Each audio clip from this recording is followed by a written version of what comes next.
AC motor induction motor की speed को किस प्रकार नियंत्रित किया जाता है, इसके लिए हम एसी ड्राइव प्रयोग करते हैं। क्योंकि एसी मोटरों की स्पीड को परिवर्तित करना संभव नहीं है, इसीलिए हम डीसी मोटर अब तक प्रयोग करते थे, परंतु फ्रीक्वेंसी बदलने के कारण हम एसी मोटरों की स्पीड भी नियंत्रित कर सकते हैं। तो यहाँ ये जो है इंडक्शन मोटर है हमारे पास 3 फेज की, इसकी स्पीड जो है वो हम एसी ड्राइव के द्वारा नियंत्रित कर सकते हैं। AC drive, AC thyristor IGBT induction motor को कंट्रोल करने के लिए। यहाँ पर ये जो है 1 GBT लिखा हुआ है, ये 1 की बजाय IGBT है, आइसोलेटेड गेट बाइपोलर ट्रांजिस्टर।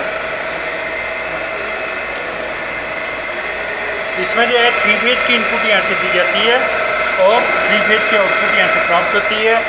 ये जो 3 फेज हमारे पास यहाँ से इनपुट आया वो यहाँ पर DC में बदल दिया जाता है और DC से वापस AC में बदल दिया जाता है, और उसकी फ्रीक्वेंसी जो है वो एडजस्टेबल है, और वो एडजस्टेबल हम यहाँ से कर सकते हैं। यदि मैं इस नॉब को घुमाता हूँ तो यहाँ से हम देखते हैं कि स्पीड बदल जाती है, और इसके साथ ही जो है मोटर की स्पीड भी परिवर्तित होती है।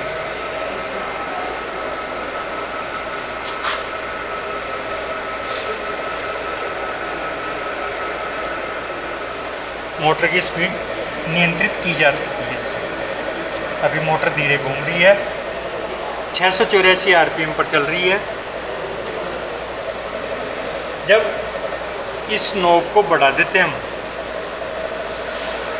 तो यहाँ से स्पीड बढ़ जाती है और मोटर की स्पीड भी बढ़ जाती है। तो पहले जो है एसी मोटरों की स्पीड को नियंत्रित नहीं किया जा सकता था, अब जो है एसी मोटरों की स्पीड को हम एसी ड्राइव के द्वारा नियंत्रित कर सकते हैं।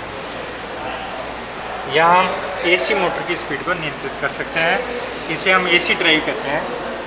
एसी ड्राइव मोटर बिना लोड के, इसलिए अभी इसमें नो लोड करंट जा रहा है, और ये इसका आउटपुट का वोल्टेज है।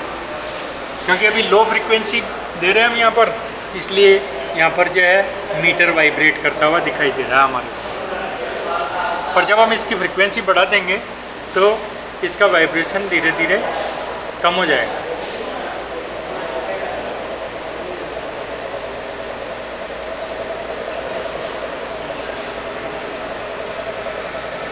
एसी ड्राइव, थैरिस्टर ड्राइव इसलिए बोलते हैं कि इसमें जो है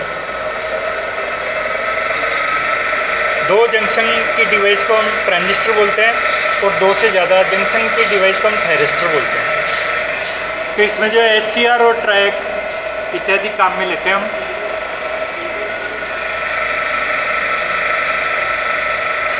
जो कि थैरिस्टर की श्रेणी में आते हैं।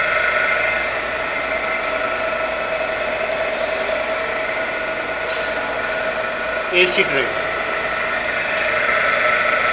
एसी मोटरों की स्पीड इंडक्शन मोटर की स्पीड को नियंत्रित करने में प्रयोग किए।